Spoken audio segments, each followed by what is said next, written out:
আসসালামু আলাইকুম। বাংলার রাঁধুনি রান্নাঘরে সবাইকে স্বাগতম। আবার চলে এলাম আপনাদের মাঝে। আজ নিয়ে এসেছি খুবই মজার একটি রান্না, লাউ দিয়ে ইলিশ মাছ। খুব সহজ এবং খুবই হেলদি একটি রান্না। চলুন দেখে নিই কী করে রান্না করছি। প্রথমে এরকম একটি লম্বা সাইজের লাউ নিয়ে নিয়েছি। লাউটাকে মাছ থেকে 2 টুকরো করে ফেলবো। তারপর লাউটাকে প্রথম অংশকে আমি ভালো করে ছিলে নেব। একটি পিলার দিয়ে লাউটাকে খুব সুন্দর করে ছিলে নেব। চাইলে এটা দা বা বটি দিয়েও করা যাবে। যার যেভাবে সুবিধা ঠিক সেভাবেই এটাকে ছিলে তারপর কেটে নিতে হবে। তবে লাউ দিয়ে যে কোনো কিছু রান্না করলেই কিন্তু খেতে অসম্ভব টেস্টি হয়। লাউটা যখন ছিলে নেওয়া হবে তখন লাউটাকে আমি পিছনের অংশটা একটু কেটে ফেলে দিব। তারপরে আবার মাছ থেকে 2 টুকরা করে ফেলবো লম্বায়। তারপর আবার 2টো টুকরো করে নিব। আমি কিভাবে টুকরো করছি সেটাই শুধু আপনাদের সাথে শেয়ার করছি। আমি এই নরম অংশটা ফেলে দিব, তবে ফেলে দিব না, আমি নরম অংশটা এবং খোসা দিয়ে একটা ভর্তা তৈরি করব। সেটা পরবর্তীতে কখনো আপনাদের সাথে শেয়ার করব। তারপর এভাবে লম্বায় টুকরো করে নিলাম। আর এভাবেই সম্পূর্ণ লাউটাকে আমি কেটে নেব। আজকে বলেছি ইলিশ মাছ দিয়ে রান্না করব। 3 টুকরা মাছ আর 2টা মাথা দিয়ে আমি রান্না করে নেব। চুলায় একটি প্যান বসিয়ে এখানে 3 থেকে 4 টেবিল চামচ পরিমাণ সয়াবিন তেল অ্যাড করে তারপর এখানে দিয়ে দিব বাটা পেঁয়াজ। জানি আমরা যে ইলিশ মাছে খুব বেশি মশলা দিতে হয় না, সেজন্য এখানে 2 টেবিল চামচ পরিমাণ পেঁয়াজ বাটা দিয়েছি, স্বাদ অনুযায়ী লবণ অ্যাড করে দিয়েছি। খুব ভালো করে একটু এটাকে কষিয়ে নেব।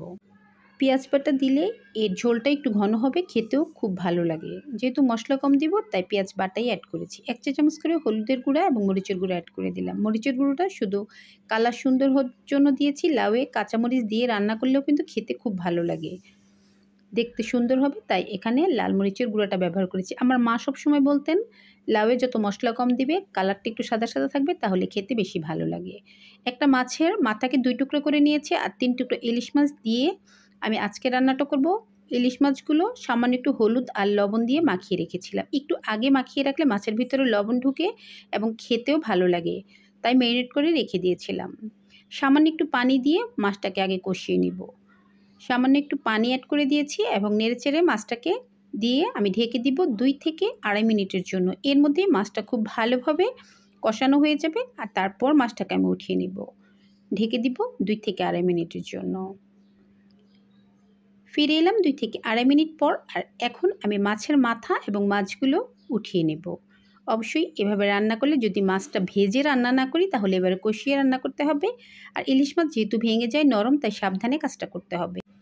সবগুলো মাছ উঠিয়ে নেওয়ার পর এখানে অ্যাড করব আগে থেকেই যে লাউটা আমি কেটেছি, সেটা ভালো করে ধুয়ে কিন্তু পানি ঝরিয়ে রেখেছি। আর আমরা জানি লাউ রান্নাতে কিন্তু প্রচুর পানি ওঠে। কেটে রাখা, ধুয়ে রাখা এবং পানি ঝরিয়ে রাখা লাউগুলো আমি অ্যাড করে দিলাম। সবগুলো লাউ এখানে দেওয়া হয়ে গেলে খুব ভালো করে নেড়েচেড়ে এটাকে মশলার সাথে মিশিয়ে নিতে হবে। লাউ কিন্তু খুবই উপকারী আর খুবই স্বাস্থ্যসম্মত একটি খাবার। লাউটা যেভাবে রান্না করেন, ডাল দিয়ে রান্না করি কিংবা মাছ দিয়ে রান্না করি, খেতে কিন্তু অসম্ভব টেস্টি। মাঝে মাঝে মুরগি মাংস দিয়েও রান্না করি, সেটাও কিন্তু খেতে খুব বেশি ভালো লাগে। ঢেকে দিয়েছিলাম 3 থেকে 4 মিনিটের জন্য।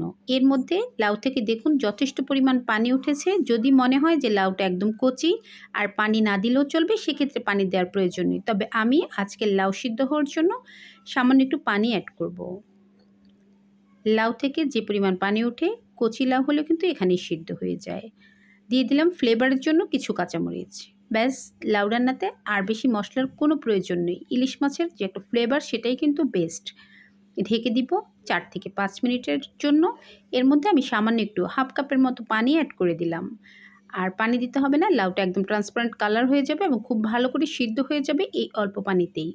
চুলা আঁচটা কিন্তু বাড়িয়ে দিয়ে লাউ রান্না করতে হয়, সেক্ষেত্রে লাউয়ের কালার সুন্দর থাকে এবং খেতেও ভালো লাগে। দেখুন একদম পারফেক্টভাবে লাউগুলো সিদ্ধ হয়ে গিয়েছে। এখন আমি অ্যাড করে দিব আগে থেকে যে মাছটা কষিয়ে রেখেছিলাম সেটা। আর 3 থেকে 4 মিনিটের মধ্যে রান্নাটা একদম কমপ্লিট হয়ে যাবে। মাছের মাথাগুলো একটু ছড়িয়ে দিচ্ছি। আর এভাবে আস্তে আস্তে রান্নাটা একদম কমপ্লিট হয়ে যাবে। দেখতে যতটা সুন্দর, খেতে কিন্তু তার চেয়েও বেশি মজার হয় এভাবে লাউ দিয়ে ইলিশ মাছ রান্না করলে। যে কোনো মাছ দিয়েই রান্না করা যাবে। অনেকেই ইলিশ মাছে ধনিয়া পাতা খেতে চায় না, কিন্তু যেহেতু লাউ দিয়ে রান্না করেছি আমি একটু ধনিয়া পাতা অ্যাড করেছি, খেতে অসম্ভব টেস্টি। যে কেউ চাইলে এভাবে রান্না করে খেতে পারেন, তবে ধনিয়া পাতাটা অ্যাড না করলেও পারেন, দিলে খেতে ভালো লাগে। যারা ধনিয়া পাতা প্রিয় আমার মতো তারা অবশ্যই ধনিয়া পাতাটা দিয়েই লাউয়ের তরকারি খেতে হবে। একদম রেডি আমার আজকের লাউ দিয়ে ইলিশ মাছ। একদম দেশীয় স্বাদেই আজকের রান্নাটা হয়েছে। আর এরকম অল্প মশলা দিয়েই লাউয়ের তরকারি রান্না করতে হয়। যদি ইলিশ মাছ হয় তাহলে তো কথাই নেই।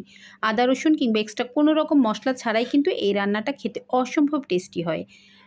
দেশীয় এই রান্না আপনাদের যদি ভালো লেগে থাকে অবশ্যই একবার হলেও এভাবে ট্রাই করে দেখবেন, খেতে অসম্ভব টেস্টি। আমার চ্যানেলে এরকম অনেক দেশীয় রান্না আছে, আপনারা চাইলে দেখে নিতে পারেন। আমি অবশ্যই ডিসক্রিপশন বক্সে কিছু লিঙ্ক অ্যাড করে দিব। যদি আমার আজকের এই রান্নাটি আপনাদের কাছে একটুও ভালো লেগে থাকে please like, comments and share করে দিবেন, সাবস্ক্রাইব করে দিবেন এবং পাশে থাকা বেল আইকনটি ক্লিক করে দিবেন। সবাই ভালো থাকবেন, ধন্যবাদ।